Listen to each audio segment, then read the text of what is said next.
I've You there stutter. the because the culture directly dictates how the relationships go in that area where the culture is permeated, right?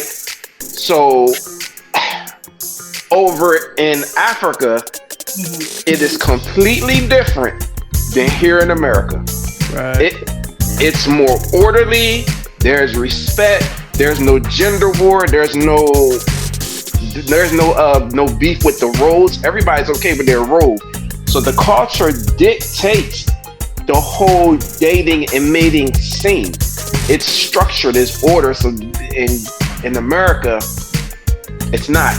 It's just more liberal and everywhere. It's a lot of it's too much.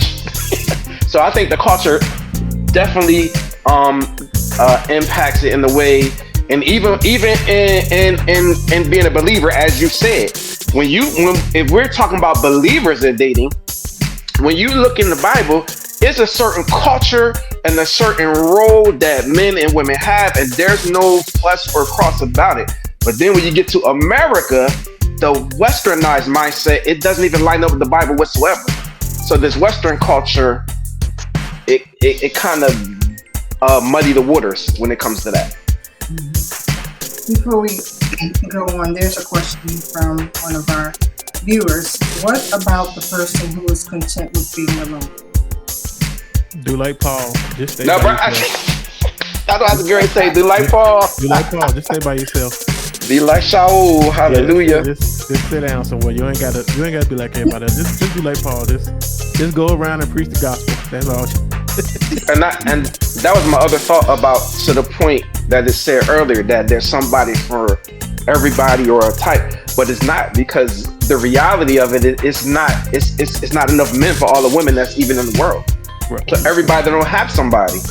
Don't stop. Please don't I hate I hate to say it. I hate this, but it's the truth. We know it is. It's never been enough men for all the women. That's why Father help me. That's why in the scriptures they had polygyny, because it wasn't enough. I'm sorry. I'm just making a point that there is not, in all reality, there's not somebody for everybody, because there's not enough men for all the women. I'm just saying. Don't stone me. I'm sorry. Go down to a rabbit hole. I'm sorry. Don't stone me. But it's the truth. Are you opening up the line for phone calls today? I am going to open it up. Oh boy. They finna eat us Should I up. open it up now? Make sure y'all see, it's already started. I'm sorry. I'm sorry. I'm sorry. If we being real, we just being all real. kind of bubbles busting above my head. I'm sorry.